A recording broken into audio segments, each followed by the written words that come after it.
राजाधिराज सद्गुरुनाथ गुरुलिंग जंगम महाराज की जय। राजाधिराज सद्गुरुनाथ भाऊ साहेब महाराज की जय। राजाधिराज सद्गुरुनाथ गिरिमल्लेश्वर महाराज की जय। राजाधिराज सद्गुरुनाथ संगमेश्वर महाराज की जय। राजाधिराज सद्गुरुनाथ शिवप्रभु महाराज की जय। राजाधिराज सद्गुरुनाथ माधवानंद प्रभु की जय। राजाधिराज सद्गुरुनाथ गुरुपुत्रेश्वर महाराज की जय। ಇಂಚಗೇರಿ ಅಧ್ಯಾತ್ಮ ಸಂಪ್ರದಾಯ ಹಾಗೂ ಸ್ವಾತಂತ್ರ್ಯ ಸಂಗ್ರಾಮ. ಸ್ವಾತಂತ್ರ್ಯವು ಆತ್ಮನ ಅರ್ಥಗೀತೆ. ಸ್ವಾತಂತ್ರ್ಯ ಅಂದ್ರೆ ಏನಪ್ಪ? ಅದೇ ಮೋಕ್ಷ, ಅದೇ ಬಿಡುಗಡೆ. ಹಂಗೆ ಎಂಥ ಆತ್ಮ ಸ್ವಚ್ಛಂದವಾದಂಥ ರೀತಿಯೊಳಗೆ ಆನಂದ ರೂಪವನ್ನು ತಾಳುವಂಥ ಕಲೆ ಆ ಸ್ವಾತಂತ್ರ್ಯಕ್ಕಿದೆ. ಆದರೆ ನಮ್ಮ ದೇಶ ಪರತಂತ್ರವನ್ನು ಅನುಭವಿಸಿತು. ನಮ್ಮ ದೇಶದ ಮೇಲೆ ಪರಕೀಯ ರಾಜರುಗಳು ದಾಳಿ ಮಾಡಿದರು. ನಾವು ರಾಜ್ಯವನ್ನು ಕಳ್ಕೋಬೇಕಾಗಿತ್ತಂದ್ರೆ, ಪರಕೀಯರ ಆಡಳಿತಕ್ಕೆ ಗುರಿ ಆಗಬೇಕಾಗಿತ್ತಂದ್ರೆ ನಮ್ಮಲ್ಲಿರ್ತಕ್ಕಂಥ ಸ್ವೇಚ್ಛಾಚಾರನ ಬಹಳ ಮುಖ್ಯ. ನಾವೆಲ್ಲ ಇಂದ್ರಿಯ ಗುಲಾಮರಾಗಿ ಸ್ವೇಚ್ಛಾಚಾರಕ್ಕೆ ಒಳಪಟ್ಟು ಪರದೇಶದವ್ರು ನಂಬಿ ಅವರಿಗೆಲ್ಲ ನಮ್ಮ ಸಂಪತ್ತನ್ನು ದಾರಿ ಎರೆದು, ಎಂಥ ಬ್ರಿಟಿಷರು ವ್ಯಾಪಾರ ಮಾಡೋಕ್ಕೆ ಬಂದವರು, ಮಸಾಲೆ ಖರೀದಿ ಮಾಡೋಕ್ಕೆ ಬಂದವರು ನಮ್ಮಲ್ಲಿ ರಾಜ್ಯವನ್ನು ಆಳಿದರು. ನಮ್ಮಲ್ಲಿರ್ತಕ್ಕಂಥ ಈ ದೌರ್ಬಲ್ಯ, ಒಳಜಗಳ, ಹೊಡೆದಾಟ, ಬಡದಾಟ, ಇದರಿಂದನೇ ನಾವೆಲ್ಲ ಸೋತ್ವಿ. ಒಬ್ಬರನ್ನ ಬಿಟ್ಟು ಒಬ್ಬರನ್ನ ಎತ್ತಿ ಕಟ್ಟೋದು, ಒಬ್ಬರ ಕಾಲು ಮತ್ತೊಬ್ಬರಿಗೆ ಹಿಡಿದು ಎಳೆದು, ಇಂಥ ದ್ವೇಷ ಮತ್ಸರ ಭಾವನ ನಮ್ಮನ್ನು ಈ ರೀತಿಯಾಗಿ ಗುಲಾಮರನ್ನಾಗಿ ಮಾಡಿತು ಅಂತ ಮಾಧವಾನಂದ ಪ್ರಭುಜಿಯವರ ಅಭಿಪ್ರಾಯ. ಹಂಗೆ ಅದೇ ರೀತಿಯೊಳಗೆ ಬ್ರಿಟಿಷರು ಸುಮಾರು 300 ವರ್ಷಗಳ ಕಾಲ ನಮ್ಮಲ್ಲಿ ಆಡಳಿತ ಮಾಡಿ ನಮ್ಮೆಲ್ಲ ಸಿರಿ ಸಂಪತ್ತನ್ನೆಲ್ಲ ದೋಚ್ಕೊಂಡು ಹೋಗಿ ನಮ್ಮನ್ನು ಹಿಂದೂಸ್ತಾನ ಜನ ಹೆಂಗಪ್ಪ ಇವರು ಅಂತ ಕೇಳಿದ್ರೆ ಕುರಿಗಳಿದ್ದ ಹಾಗೆ ಅಂಥೇಳಿ ಬಿರುದು ಕೊಟ್ಟುಬಿಟ್ರು. ಇಂಥ ಅವಸ್ಥೆಯೊಳಗೆ ಸ್ವಾತಂತ್ರ್ಯದ ಕಿಡಿ ಹೊತ್ಕೊಂಡು ಮಹಾತ್ಮ ಗಾಂಧೀಜಿ ಅಂತವರು ಮುಂದೆ ಬಂದರು. ಮಹಾತ್ಮ ಗಾಂಧೀಜಿ ಸ್ವತಂತ್ರ ಸಂಗ್ರಾಮದೊಳಗೆ ಕಾಲಿಡಬೇಕಾದ್ರೆ ಅವನಿಗೆ ದಕ್ಷಿಣ ಆಫ್ರಿಕಾದೊಳಗೆ ಯಾವ ಕೆಂಪು ಮೂತಿಯ ಜನರಿಂದ ಅವನಿಗೆ ಅಪಮಾನ ಆಯಿತು, ಅದನ್ನು ದೂರ ಮಾಡೋ ಸಲುವಾಗಿ ಸಂಶೋಧನೆಗೆ ತೊಡಗಿದ ಅಂತ ತಿಳ್ಕೊಂಡ ಒಂದು ಫಿನಿಕ್ಸ್ ಆಶ್ರಮ ತಯಾರು ಮಾಡಿ, ಆಶ್ರಮದೊಳಗೆ ಎಲ್ಲ ಜಾತಿ ಎಲ್ಲ ಧರ್ಮದ ಜನರನ್ನೆಲ್ಲ ಕೂಡಿಸಿ ಸಹಭೋಜನ, ಸಹಬಾಳ್ವೆ, ಸಹಜೀವನವನ್ನು ಆಚರಣೆಯೊಳಗೆ ತಂದಲ್ಲೇ ಎಲ್ಲರಿಗೂ ಬೋಧ ಮಾಡಿ ಎಲ್ಲ ಜನಾಂಗ ಜೀವ ಸ್ವತಂತ್ರವಾಗಿ ಬಾಳಬೇಕು, ಅವರಿಗೆ ಮಾನವೀಯ ಮೌಲ್ಯಗಳ ಅರ್ಥ ಆಗಬೇಕು, ಅವರಿಗೆಲ್ಲ ಅನುಕೂಲತೆಗಳು ಸಿಗಬೇಕು. ಇಷ್ಟೆಲ್ಲ ಪ್ರಯತ್ನ ಪಟ್ಟಂಥ ಗಾಂಧೀಜಿ ನಮ್ಮ ದೇಶಕ್ಕೆ ಮರಳಿ ಬಂದ ಮೇಲೆ ಅವಂತಾನ ಈ ದೇಶಕ್ಕೆ ಸ್ವರಾಜ್ಯ ಆಂದೋಲನೆ ನಡೆದದೆ, ಇದರೊಳಗೆ ಪ್ರಮುಖವಾಗಿ ಪಾತ್ರ ತಗೋಬೇಕಂತೇಳಿ ಇಚ್ಛಾ ಮಾಡಿದಾಗ ಅವನಿಗೆ ಅನ್ಸಾಕಿತ್ತು, ಏನು ಮಾಡಬೇಕು, ಹೆಂಗೆ ಮಾಡಬೇಕು, ಇದನ್ನು ಹೆಂಗೆ ಸಾಧಿಸಲಿಕ್ಕೆ ಸಾಧ್ಯದ ಅಂತ ಅವನಲ್ಲಿ ಚಿಂತನ. ಆ ಚಿಂತನೆಗೆ ಅನುಗುಣವಾಗಿ ಹಿಮಾಲಯದೊಳಗೆ ಕೂತಂಥ ಬಿ ರಾಯಚಂದ್ಜಿ ಅಂತಕ್ಕಂಥ ಒಬ್ಬ ಸಾಧು 64 ವರ್ಷ ಮೌನ ಇದ್ದ. ಅವನಿಂದ ಒಂದು ಕರೆ ಬಂತು, ಗಾಂಧೀಜಿಗೆ ಬಂದು ಭೇಟಿ ಆಗುವಂಥ ಸೂಕ್ಷ್ಮವಾಗಿ. ಅದಕ್ಕೆ ಹೋಗಿ ಭೇಟಿ ಹಾಕ್ಕಾನ ಗಾಂಧೀಜಿ. ಆವಾಗ 64 ವರ್ಷ ಮೌನ ಇದ್ದಂಥ ಬಿ ರಾಯಚಂದ್ಜಿ ತನ್ನ ಮೌನ ಮುರಿದ. ಗಾಂಧೀಜಿ, ನಿನಗೆ ಸ್ವರಾಜ್ಯ ಬೇಕಾಗಿದ್ದರೆ, ಸ್ವತಂತ್ರ ಬೇಕಾಗಿದ್ದರೆ ಆತ್ಮಶಕ್ತಿಯನ್ನು ಬೆಳೆಸ್ಕೋ, ಆತ್ಮಜ್ಞಾನಿ ಮೊದಲಾಗು, ಆನಂತರ ಸಾಧ್ಯ. ಅದು ಹೆಂಗೆ ಸಾಧ್ಯ ಅಂತ ಕೇಳ್ತಾನ. ಅವಾಗವ ಈ ರಾಮನಾಮದಿಂದ ಸಾಧ್ಯ, ರಾಮನಾಮವನ್ನು ಹೇಳ್ತಾನೆ. ಇದನ್ನು ಅಭ್ಯಾಸ ಮಾಡು, ಮನಸ್ಸಿಗೆ ಏಕಾಗ್ರತೆ ಬರ್ತೈತಿ, ಆವಾಗ ಆತ್ಮಶಕ್ತಿ, ಆ ಆತ್ಮಶಕ್ತಿಯಿಂದ ಜಾಗೃತನಾಗಿ ನೀ ಸ್ವರಾಜ್ಯ ಅಂದೊಂದು ಧುಮಿಕಿದೆ ಅಂದ್ರೆ ಈ ದೇಶಕ್ಕೆ ಸ್ವರಾಜ್ಯ ಸಿಗ್ತತಿ ಅಂತ ಹೇಳಿದ. ಅದಕ್ಕೆ ಗಾಂಧೀಜಿ ಯಾವಾಗ ಅವನಿಂದ ರಾಮನಾಮವನ್ನು ಸ್ವೀಕಾರ ಮಾಡಿದವು, ಆವಾಗ ಅದರೊಂದಿಗೆ ಸಮರಸಗೊಂಡು ಧ್ಯಾನಸ್ಥನಾಗಿ ದಿನಾಲೂ 2 ವೇಳೆ ರಘುಪತಿ ರಾಘವ ರಾಜಾರಾಮ್ ಪತಿತ ಪಾವನ ಸೀತಾರಾಮ್ ಮುಂಜಾನೆ 6 ಗಂಟೆಗೆ ಸಾಯಂಕಾಲ 6 ಗಂಟೆಗೆ 2 ವೇಳೆ ಪ್ರಾರ್ಥನೆಯನ್ನು ಶುರು ಮಾಡಿದ. ಮುಂದೆ ಅಖಂಡವಾದಂಥ ಧ್ಯಾನ ಅಭ್ಯಾಸ ಶುರು ಮಾಡಿದ. 14 ದಿವಸ ಮೌನ ಆಚರಣೆ ಮಾಡಿ ಅಖಂಡ ನಾಮಸ್ಮರಣೆ ಮಾಡಿ ಅಧ್ಯಾತ್ಮದೊಳಗೊಂದು ದೊಡ್ಡ ಶಕ್ತಿ ಐತಿ, ಸಾಮರ್ಥ್ಯ ಐತಿ, ಅಗೋಚರವಾದಂಥ ಶಕ್ತಿ ಸಾಮರ್ಥ್ಯವನ್ನು ನಾ ಎಂದೂ ಬಿಡಂಗಿಲ್ಲ ಅಂತ ತಿಳ್ಕೊಂಡು ಜೀವನ ತುಂಬ ಅದನ್ನು ಪ್ರಾಕ್ಟೀಸ್ ಮಾಡಿದ. ಗಾಂಧೀಜಿ ದೇಶಕ್ಕೆ ಎದರಿಂದಪ್ಪ ಅಂದ್ರೆ ಅಹಿಂಸಾತ್ಮಕವಾದಂಥ ರೀತಿಯೊಳಗೆ ಹೋರಾಟ ಮಾಡಿ ಸ್ವರಾಜ್ಯವನ್ನು ತಂದುಕೊಟ್ಟ. ಅಂಥ ಗಾಂಧೀಜಿ ಆತ್ಮಜ್ಞಾನವನ್ನು ಬಳಕೆ ಮಾಡಿದ. ಅಂಥ ಬಳಕೆ ಮಾಡಿದಂಥ ಗಾಂಧೀಜಿಯನ್ನು ಒಪ್ಕೊಂಡಂಥ ನಮ್ಮ ಇಂಚಗೇರಿ ಸಂಪ್ರದಾಯದ ಸದ್ಗುರು ಸಮರ್ಥ ಮಾಧವಾನಂದ ಪ್ರಭುಜಿಯವರು, ಮಹಾದೇವರು ಮುರುಗೋಡು ಅವರು ತಮ್ಮ 18ನೇ ವಯಸ್ಸಿಗೆನ ಯಾವ ರೀತಿ ಗಾಂಧೀಜಿ ವೈಯಕ್ತಿಕ ಸತ್ಯಾಗ್ರಹ ಶುರು ಮಾಡಿದ, ಆವಾಗ ಇವರೂ ಕೂಡ ವೈಯಕ್ತಿಕ ಸತ್ಯಾಗ್ರಹವನ್ನು ಈ ಹಿಪ್ಪರಿ ಕ್ಷೇತ್ರದೊಳಗೆ ಸಂಗಾಯಪ್ಪನ ಮುಂದನ ಶುರು ಮಾಡಿದರು. ಅರೆಸ್ಟ್ ಆದರು. ಆ ರೀತಿ ಶುರುವಾದ ಸ್ವತಂತ್ರ ಆಂದೋಲನದೊಳಗೆ ಭಾಗಿಗಳಾದರು. ಹಿಂಗೆ ಭಾಗಿಗಳಾದಂಥ ಮಹಾದೇವರು ಮುರುಗೋಡು ಮಾಧವಾನಂದ ಪ್ರಭುಜಿಯವರು ತಮ್ಮ ಜೀವನವನ್ನು ಸ್ವಾತಂತ್ರ್ಯಕ್ಕೋಸ್ಕರವಾಗಿ ಅರ್ಪಣೆ ಮಾಡಿಕೊಂಡು ಅಹೋರಾತ್ರಿ ಹೋರಾಟ ಮಾಡಿ ಕರ್ನಾಟಕ, ಮಹಾರಾಷ್ಟ್ರ ಎಲ್ಲವನ್ನ ಬಡಿದೆಬ್ಬಿಸಿ ದೊಡ್ಡ ಪ್ರಮಾಣದ ಮೇಲೆ ಭೂಗತ ಕೆಲಸಗಳನ್ನು ಮಾಡು ಇಲ್ಲವೇ ಮಡಿ ಡರೋ ಮರೋ ಯಾ ಕರೋ ಯಾ ಮರೋ ಈ ಅರ್ಥದೊಳಗೆ ಭಾಳ ದೊಡ್ಡ ಪ್ರಮಾಣ ಮೇಲೆ ಕಾರ್ಯಕ್ರಾಂತಿಯನ್ನು ಮಾಡಿದರು. ಆದರೆ ಯಾವ ಸ್ವಾತಂತ್ರ್ಯ ಸಂಗ್ರಾಮವನ್ನು ಹದ್ದು ಬಸ್ತಿನೊಳಗೆ ಇಟ್ಟುಕೊಂಡು ಆಫೀಸಿಯಲ್ಲಾಗಿ ಏನು ಕೆಲಸ ಮಾಡ್ತಿದ್ರು ಅವರೆಲ್ಲ ಇವರಿಗೆ ವಿರೋಧಗಳನ್ನು ಮಾಡ್ತಿದ್ರು. ಇವರು ಮಾಡಿದಂಥ ಕೀರ್ತಿಯನ್ನು ತಾವು ಪಡ್ಕೋತಿದ್ರು. ಇದಂತೂ ಸರಿಯಾದ ರೀತಿಯೊಳಗೆ ಅವರಿಗೆ ಮಾನ್ಯತೆ ಕೊಡಲಿಲ್ಲ. ಆದರೂ ತನ್ನ ದೇಶದ ಸಲುವಾಗಿ ಸೇವೆ ಅಂಥ ಸ್ವತಂತ್ರ ಸಂಗ್ರಾಮ ಇದು ನಂದು, ಇದು ನಮಗೆ ಬೇಕಾದ್ದು ಅಂತ ತಿಳ್ಕೊಂಡು ಮಾಧವಾನಂದ ಪ್ರಭುಜಿಯವರು ಸ್ವಾತಂತ್ರ್ಯ ಸೇನಾನಿಗಳಾಗಿ ಕಾರ್ಯವನ್ನು ವಹಿಸಿದ್ದಾರೆ. ಅದರಿಂದ ಇಂಚಗೇರಿ ಸಂಪ್ರದಾಯ ಅಂತಂದ್ರೆ ಸ್ವತಂತ್ರ ಸಂಗ್ರಾಮದೊಳಗೆ ಎತ್ತಿದ ಕೈ ಅನ್ನೋದನ್ನು ಸಾಮಾನ್ಯ ಜನಮಾನಸದೊಳಗದ. ಆದರೆ ಸಾಹಿತ್ಯದವರಿಂದ, ಬುದ್ಧಿಜೀವಿಗಳಿಂದ ಅಥವಾ ಬೇರೆ ಬೇರೆ ಬುದ್ಧಿ ಕಲ್ಪಿತ ಭಾವದವರಿಂದ ವಂಚನೆಗೊಳಗಾಗಿದೆ ಅಂದ್ರೂ ಏನು ತಪ್ಪಾಗೋದಿಲ್ಲ. ಹಂಗೆ ಮಾಧವಾನಂದ ಪ್ರಭುಜಿಯವರು ಏನು ಮಾಡಿದರು, ಹೆಂಗೆ ಅವ್ರಿಗೆ ದೇವರಂದರು ಅಂತ ಕೇಳಿದ್ರೆ, ಅವರು ಚಿಕ್ಕವರಿದ್ದಾಗ 5 ವರ್ಷದ ಬಾಲಕರಿದ್ದಾಗನ ನಾಮೋಪದೇಶವನ್ನು ಪಡ್ಕೊಂಡ್ರು. ಅವ್ರ ಗುರುಗಳು ಸದ್ಗುರು ಸಮರ್ಥ ಗಿರಿಮಲ್ಲೇಶ್ವರ ಮಹಾರಾಜರು. ಉಪದೇಶ ಪಡ್ಕೊಂಡ ಮೇಲೆ ಅಭ್ಯಾಸಿಗಳಾದರು. ಮುಂದೆ ಅವರು 10-11ನೇ ವಯಸ್ಸಿನೊಳಗೆ ಹುಬ್ಬಳ್ಳಿಯಿಂದ ಇಂಚಗೇರಿ ಮಠದವರೆಗೆ ನಡ್ಕೋತ ಬಂದರು. ಅವರು ಒಂದು ಟೋಳಿ, ಹುಬ್ಬಳ್ಳಿ ಟೋಳಿ. 3-4 ದಿವಸ 8 ದಿವಸ ನಡ್ಕೋತ ಬಂದರು. ಬರೋದ್ರೊಳಗನ ಗಿರಿಮಲ್ಲೇಶ್ವರ ಮಹಾರಾಜರು ಪ್ರವಚನ ಮಾಡ್ತಾಯಿದ್ರು. ಬಂದು ಕುಂತರು. ಪ್ರವಚನ ಮುಗೀತು. ಎಲ್ಲರೂ ಹೋಗಿ ನಮಸ್ಕಾರ ಮಾಡಿದರು. ಎದುರಿಗೆ ಕುಂತರು. ಹುಬ್ಬಳ್ಳಿಯವ್ರು ಬಂದ್ರೇನಪ್ಪ ಅಂದರು. ಹೌದ್ರಿ ಅಪ್ಪ, ಹೆಂಗೆ ಬಂದ್ರಿ? ನಡ್ಕೋತ ಬಂದೀವಿ. ಆ ಹೊತ್ತಿನೊಳಗೆ ಗಿರಿಮಲ್ಲೇಶ್ವರ ಮಹಾರಾಜರು ಪ್ರಶ್ನೆ ಮಾಡ್ತಾರೆ, ಯಾರು ಹುಬ್ಬಳ್ಳಿಯಿಂದ ಹೊರಟು ಇಲ್ಲಿವರೆಗೆ ಒಂದು ಶ್ವಾಸನೂ ಕೂಡ ಬಿಡದ ಧ್ಯಾನ ಮಾಡ್ಕೋತ ಬಂದರಿ, ಅವ್ರು ಎದ್ದು ನಿಲ್ರಿ ಅಂದ್ಬಿಟ್ರು. ನಡ್ಕೋತ ಬಂದವರೆಲ್ಲ ಒಬ್ಬರು ಮುಖ ಒಬ್ಬರು ನೋಡ್ಲಿಕ್ಕೆ ಹತ್ತಿದ್ರು. ಆದರೆ ಮಾಧವಾನಂದ ಪ್ರಭುಜಿಯವರು ಎದ್ದು ನಿಂತಿದ್ರಂತ ಕಂಬದ ಮರಿಗೆ. ಅವಾಗ ಒಬ್ರಂದರು, ಇಲ್ಲಿ ಕಂಬದ ಮರಿಗೆ ಮಹಾದೇವ್ ನಿಂತಾನ್ರಿ ಅಂತ. ಅವಾಗ ಅವರು ಅಂದ್ರಂತ ಗಿರಿಮಲ್ಲೇಶ್ವರ ಮಹಾರಾಜರು, ಅವನ ದೇವ್ರು ನೋಡಪ್ಪ ಅಂತಂದ್ರಂತ.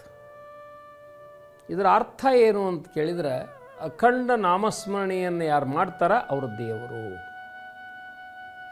ಹಂಗೆ ಅಖಂಡವಾಗಿ ನಾಮಸ್ಮರಣೆಯನ್ನು ಮಾಡಿದ್ರು.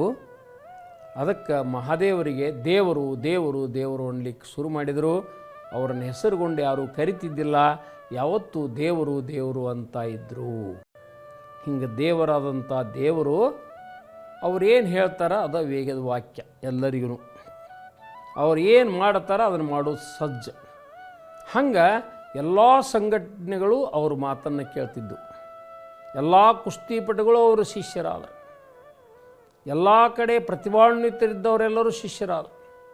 ಅಷ್ಟ ಅಲ್ಲ, ಎಲ್ಲ ನಾಟಕ ಕಂಪ್ನಿಯವರು, ನಾಟಕ ಮಾಡೋರು, ಬಯಲಾಟ ಮಾಡೋರು, ವಾದ್ಯ ಮೇಳದವರು, ಅಷ್ಟ ಅಲ್ಲ, ಮುಂದೆ ಯಾವುದೇ ಬಾರಿಸೋವರು, ಕುಣಿಯುವವರು, ಎಂಥವರಿದ್ರೂ ಸಹಿತ ದೇವರಿಗೆ ಮಾರು ಹೋಗದವರೇ ಇಲ್ಲ. ಅವರ ಶಿಷ್ಯರಾಗಿ ಎಲ್ಲ ಜೀವನದ ಕಲೆಗಳನ್ನು ಪಳಗಿಸಿದರು. ಅಂಥ ಮಹಾದೇವರು ಮಾಡಿದಂಥ ಕಾರ್ಯ ಅಷ್ಟಿಷ್ಟಲ್ಲ, ಒಂದಲ್ಲ ಎರಡಲ್ಲ. ಆಡು ಮುಟ್ಟದ ಗಿಡ ಇಲ್ಲಂತ, ಮಹಾದೇವರು ಮಾಡೋದು ಕೆಲಸ ಇಲ್ಲಂತ. ಅಷ್ಟು ಕಾರ್ಯಗಳನ್ನು ತಮ್ಮ ಜೀವನದ ಉದ್ದಕ್ಕೂ ಒಂದೂ ಕ್ಷಣ ಬಿಡದ ಕಾರ್ಯನಿರ್ವಹಿಸಿದರು ಅಂಥ ಸ್ವತಂತ್ರ ಸೇನಾನಿಗಳವರು. ಹಿಂಗೆ ಮುಂದೆ ಈ ದೇಶಕ್ಕೆ ಸ್ವರಾಜ್ ಸಿಕ್ತು. ಆವಾಗ ಕಾಂಗ್ರೆಸ್ ಇದ್ದದ್ದು ಅಧಿಕಾರ ಹಿಡಿತು. ಅವಾಗ ಗಾಂಧೀಜಿಯವರು ಏನಂದರು, go back to the villages, ನೀವೆಲ್ಲ ಹಳ್ಳಿಗಳಿಗೆ ಹಿಂದಿರುಗಿರಿ. ಕಾಂಗ್ರೆಸ್ನೊಳಗೆ ಕಾಂಗ್ರೆಸ್ಸನ್ನು ವಿಸರ್ಜನೆ ಮಾಡಿರಿ, ಕಾಂಗ್ರೆಸ್ನವರೆಲ್ಲ ಹಳ್ಳಿಗಳಿಗೆ ಹೋಗ್ರಿ, ಹಳ್ಳಿಗಳೊಳಗೆ ಸೇವಾ ಮಾಡಿರಿ ಅಂತ ತಿಳ್ಕೊಂಡು ಕರೆ ಕೊಟ್ಟರು. ಅಂಥ ಹೊತ್ತಿನೊಳಗೆ ಮಹಾದೇವರು ಆ ಕಾಂಗ್ರೆಸ್ಸನ್ನು ತ್ಯಾಗ ಮಾಡಿದರು, ಲೋಕ್ ಸೇವಕ ಸಂಘ ಕಟ್ಟಿದರು. ಆಮೇಲೆ ಹಳ್ಳಿಗಳಿಗೆ ಎಲ್ಲ ಕಡೆಯೂ ತಿರುಗಿ ಆ ಅಧ್ಯಾತ್ಮದ ಪ್ರಚಾರದೊಂದಿಗೆ ಈ ದೇಶದ ಪ್ರಗತಿಯತ್ತ ಹೆಜ್ಜೆ ಹಾಕಿದರು. ಅಷ್ಟ ಅಲ್ಲ, ಎಂಥ ರಾಜಕಾರಣಿ ಇರಬೇಕು ಅವ್ರು ಹೇಳುವಂಥ ಒಂದು ಉದಾಹರಣೆ. ಒಬ್ಬ ತಾಯಿ ಇರ್ತಾಳೆ, ಒಬ್ಬ ಹೆಣ್ಮಗಳು ಜೀವನ ನಡೆಸ್ತಿರ್ತಾಳೆ. ಆಕೆದೊಂದು 2 ಎಕರೆ ಜಮೀನು ಇರ್ತೈತಿ. ಆದ್ರೆ ಆಕೆ ದಿನಾಲು ಜಮೀನಿಗೆ ಹೋಗ್ತಾಳೆ. ಹೋಗು ಮುಂದೆ ಬುಟ್ಟಿ ಹಿಡ್ಕೊಂಡು ಹೋಗ್ತಾಳೆ. ದಾರಿಯೊಳಗೆ ಬಿದ್ದಂಥ ಸಗಣಿ ಎಲ್ಲ ಗೋಳೆ ಹಾಕೋತ ಹೋಗ್ತಾಳೆ. ಆ ಸಗಣಿಯನ್ನು ಏನು ಮಾಡ್ತಾಳೆ, ತನ್ನ ಹೊಲದೊಳಗೆ ಉಗಿತಾಳೆ. ಹಿಂಗೆ ದಿನನಿತ್ಯದ ಕಾಯಕ ಇರ್ತಿತ್ತು. ಮುಂದೆ ಆ ಸಗಣಿ ಏನು ದಿನಾಲು ಹಿಡಿದಂಥ ಸಗಣಿ 2 ಎಕರೆ ಗೊಬ್ಬರ ಆಗಿ ಮುಂದೆ ಅಲ್ಲಿ ಜೋಳ ಬೆಳೆದ್ರೆ 5 ಚೀಲ ಬೆಳೆಯುವಲ್ಲಿ 10 ಚೀಲ ಬೆಳೀತಿತ್ತು. ರಾಜಕಾರಣಿಗಳಂದ್ರೆ ಆ ತಾಯಿ ಹಂಗಿರಬೇಕು ಅಂತಿದ್ರು ಅವರು. ದೇಶದ ಉನ್ನತಿ ಆಗಿರಬೇಕು, ಸಂಪನ್ಮೂಲಗಳನ್ನು ಬೆಳೆಸಿರಬೇಕು, ಆ ಸಂಪನ್ಮೂಲಗಳ ಸದ್ಬಳಕೆ ಆಗಬೇಕು, ಅದು ಯಾರೂ ಅಪಹರಿಸಬಾರದು, ಅಂದರೆ ಭ್ರಷ್ಟಾಚಾರಿಗಳು ಆಗಬಾರ್ದು ಅನ್ನುವಂಥ ಮಾತಿನೊಳಗೆ. ಹಂಗೆ ಇಂಥ ವಿದ್ವತ್ತೇನದ, ಜ್ಞಾನದ, ಅದು ಆತ್ಮಜ್ಞಾನದಿಂದ ಮಾತ್ರ ಸಾಧ್ಯದ ಅನ್ನೋದನ್ನು ಮಹಾದೇವರು ಸಿದ್ಧ ಮಾಡಿ ತೋರಿಸಿ ಆ ರೀತಿಯಾಗಿ ಈ ದೇಶವನ್ನು ಕಟ್ಟೋದ್ರೊಳಗೆ ತಮ್ಮನ್ನು ತಾವು ತೊಡಗಿಸಿಕೊಂಡು ನಡೆಸ್ಕೊಂಡು ಬಂದರು. ಇಂಥ ಮಹಾದೇವರು ಮುಂದೆ ಯಾವ ರೀತಿ ಅವರು ಸಂತ ವಿನೋಬಾಜಿಯವರು, ಇವರು ಗಾಂಧೀಜಿಯವರು ಕೂಡ ಹೋರಾಟ ಮಾಡಿದಂಥ ಮಹಾದೇವರಂದ ಮೇಲೆ ನಮ್ಮ ಸರ್ವೋದಯ ಬೆಳೆಸಬೇಕು, ಅದಕ್ಕೆ ಭೂದಾನ ಯಜ್ಞ ಕೈಗೊಂಡಿದ್ರು ಅವರು. ಭೂದಾನ ಯಜ್ಞ ಆದಮೇಲೆ ಗ್ರಾಮದಾನ, ಗ್ರಾಮ ಸ್ವರಾಜ್ಯ ಅಂತಕ್ಕಂಥ ವಿಚಾರಧಾರೆಯನ್ನು ದೇಶಕ್ಕೆ ಕೊಟ್ಟರು. ಆ ಗ್ರಾಮದಾನ, ಗ್ರಾಮ ಸ್ವರಾಜ್ಯ ಆಗಬೇಕಾಗಿತ್ತಂದ್ರೆ ಈ ಕನ್ನಡ ನಾಡಿನ ಸ್ವತಂತ್ರ ಯೋಧರಾಗಿರ್ತಕ್ಕಂಥ ಸಿದ್ದರಾಮ ಗುರೂಜಿ, ನೀಲಕಂಠ ಘನಾಚಾರಿ, ಭೂಮಾಕಾಕ, ಸದಾಶಿವರಾವ್ ಭೋಸ್ಲೆ ಇಂಥವರೆಲ್ಲ ವಿನೋಬಾಜಿಯವರು ಭೇಟಿಗೆ ಹೋದಾಗ ನೀವೆಲ್ಲ ದೊಡ್ಡ ಪ್ರಮಾಣ ಮೇಲೆ ಕರ್ನಾಟಕದೊಳಗೆ ಗ್ರಾಮ ಸ್ವರಾಜ್ಯ ಆಂದೋಲನ ನಡೆಸಬೇಕು, ಆ ರೀತಿ ಪಾದಯಾತ್ರೆಗಳನ್ನು ಸಂಘಟನೆ ಮಾಡಬೇಕು, ಸರ್ವೋದಯ ಮಾಡಬೇಕು ಅಂತ ಹೇಳಿದರು. ಆವಾಗ ನಮ್ಮಲ್ಲಿ ಒಂದು ಸಂಘಟನೆ ಅದ, ಇಂಚಗೇರಿ ಸಂಪ್ರದಾಯದ್ದು. ಅದರ ಗುರುಗಳು ಯಾರಪ್ಪ ಅಂದ್ರೆ ಮಾಧವಾನಂದ ಪ್ರಭುಜಿಯವರು. ಅವರು ಮಾತ್ರ ಭಾಗ ತೊಗೊಂಡ್ರೆ ಇಲ್ಲಿ ನಾವು ಸರ್ವೋದಯ ಮಾಡಲಿಕ್ಕೆ ಸಾಧ್ಯದ, ಅದನ್ನು ಹೋಗಿ ಕೇಳ್ರಿ ಅಂತ ತಿಳ್ಕೊಂಡು ವಿನೋಬಾಜಿಯವರು ಹೇಳಿ ಕಳಿಸಿದ ಪ್ರಕಾರ ಗಿರೀಶ ಆಶ್ರಮದೊಳಗೆ ಬಂದು ಸದ್ಗುರು ಸಮರ್ಥ ಮಾಧವಾನಂದ ಪ್ರಭುಜಿಯವ್ರನ್ನ ಕಂಡು ಅವರು ಚರ್ಚೆ ಮಾಡಿದರು. ಆ ರೀತಿ ಚರ್ಚೆ ಮಾಡಿದ ಮೇಲೆ ಮಾಧವಾನಂದ ಪ್ರಭುಜಿಯವರು ಸರ್ವೋದಯ ತತ್ವ ಸಿದ್ಧಾಂತಕ್ಕೆ ಒಪ್ಕೊಂಡು ಇದನ್ನು ಆಚರಣೆ ಮಾಡೋದಾದ್ರೆ ನಮ್ಮ ಇಡೀ ಇಂಚಗೇರಿ ಸಂಪ್ರದಾಯವನ್ನು ಅದರೊಳಗೆ ತೊಡಗಿಸ್ತನು ಅಂಥೇಳಿ ಅವ್ರಿಗೆ ಮಾತು ಕೊಟ್ಟರು.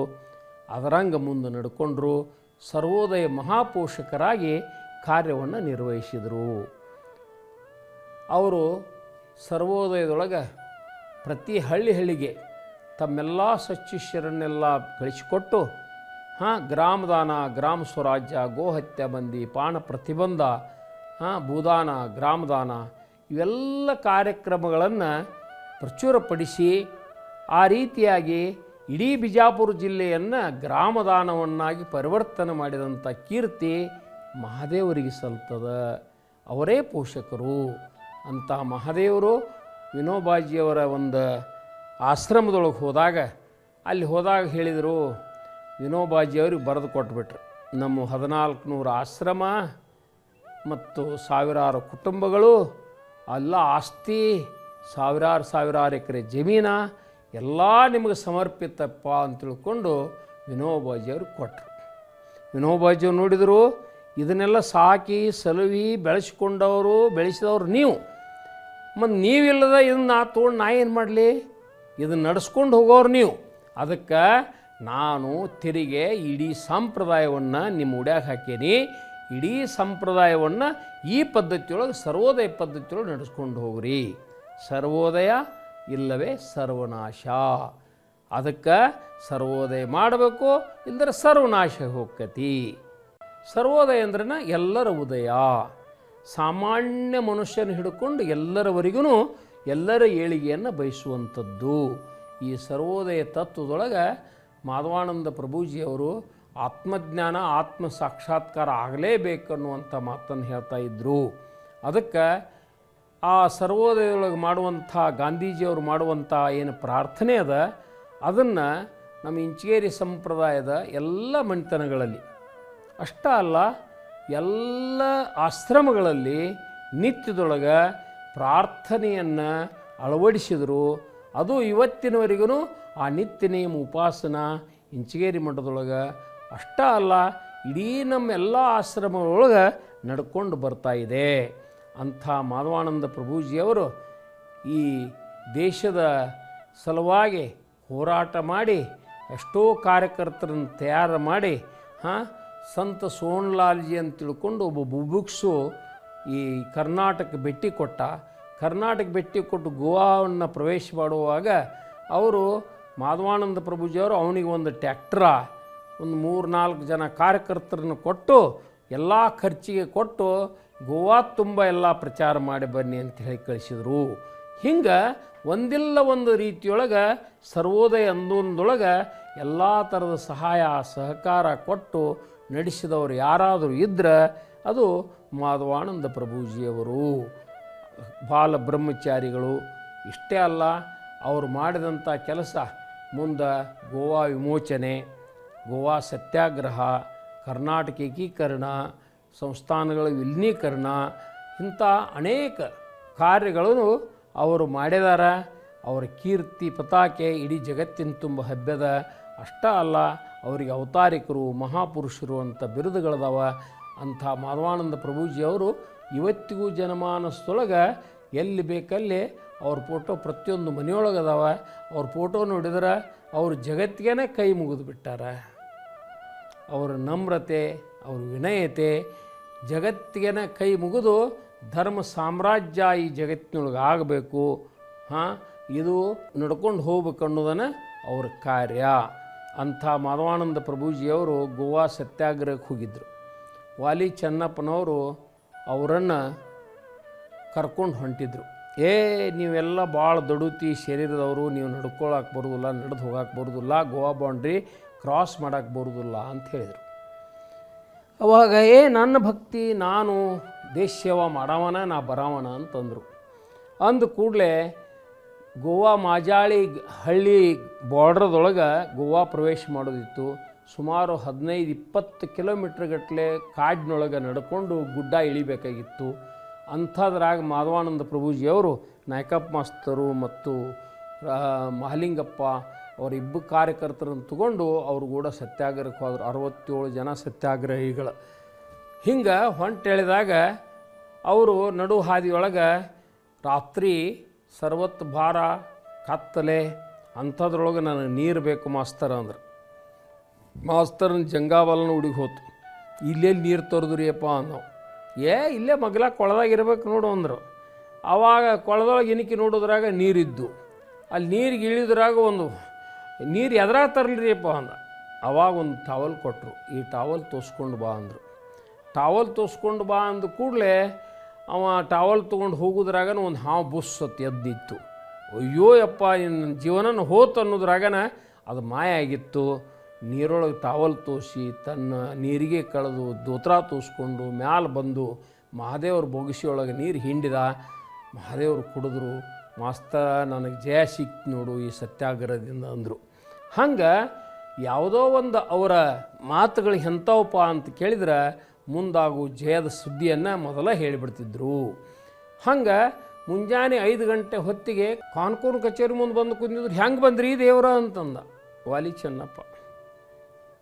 ಅಲ್ಪ ನಾವು ಹೆಂಗಾರೆ ಬಂದ್ವಿ ಏನರ ಬಂದೀವಿ, ಆದರೆ ಈಗ ಜೇಂಡಾ ಕಟ್ಟಿಗೆ ಬಂದದಿ, ಈಗ ಜೇಂಡಾ ಏರ್ಸಿ ಮೊದಲು ಅಂದರು.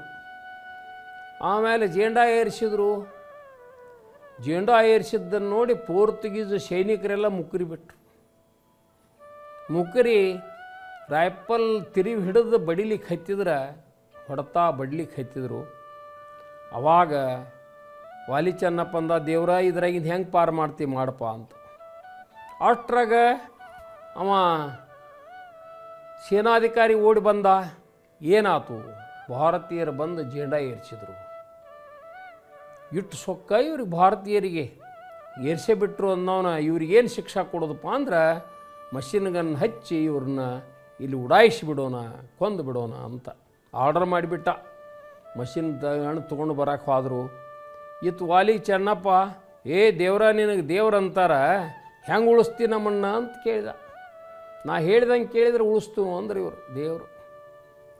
ಹೇಳ್ದಂಗೆ ಕೇಳಿದ್ರೆ ನೀ ಏನು ಹೇಳ್ತಿ ಹೇಳಿ? ಸಂಕಟ ಬಂದಾಗ ವೆಂಕಟರಮಣ ಗುಂಡು ಬಡಿತಾವ ಅಂದಮೇಲೆ ಯಾರಿಗೆ ಹೇಳ್ತಾರೆ? ಅವಾಗ ನೀವು ಹೇಳ್ದಂಗೆ ಕೇಳ್ತೀವಿ ಅಂದ ಕೂಡಲೇ ಅವಾಗ ನಿಮ್ಮ ಕಣ್ಣಿಗೆಲ್ಲ ಟಾವಲ್ಗಳನ್ನ ಕಟ್ಕೊಂಬಿಡ್ರಿ ಅಂದರು. ಎಲ್ಲರೂ ಕಣ್ಣಿಗೆ ಟಾವಲ್ಗಳನ್ನ ಕಟ್ಕೊಂಡ್ರು.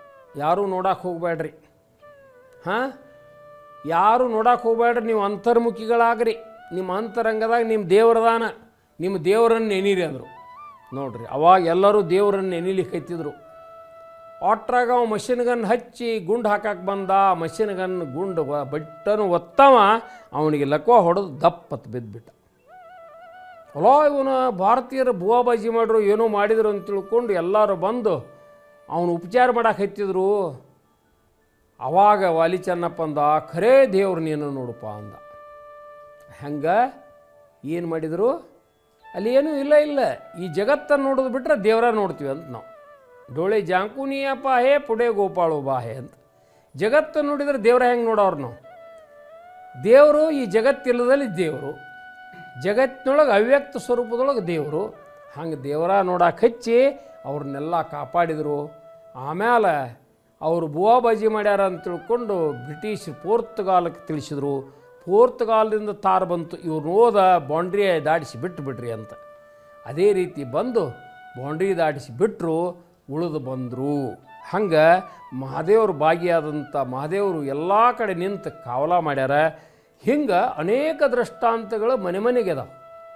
ಒಂದಲ್ಲ ಎರಡಲ್ಲ, ಎಷ್ಟು ಮಂದಿನ ಉಳಿಸ್ಯಾರ, ಎಷ್ಟು ಮಂದಿನ ಕಾಪಾಡ್ಯಾರ, ಯಾವ ರೀತಿ ಅವರು ಉಪಕಾರ ಮಾಡ್ಯಾರ ಅದನ್ನು ಹೇಳಲಿಕ್ಕೆ ಸಾಧ್ಯ. ಅಷ್ಟರ ಮಟ್ಟಿಗೆ ಅಂಥ ದಯಾಳು ಸದ್ಗುರು ದೇವರು, ಪ್ರತ್ಯಕ್ಷ ಪರಬ್ರಹ್ಮ ಮಹಾದೇವರು ಅಂತ ನಾವು ಹೇಳಬಹುದು ಅಂತ ಹೇಳ್ಕೊಂಡು ನಾನು ಹೇಳ್ಬೋದು.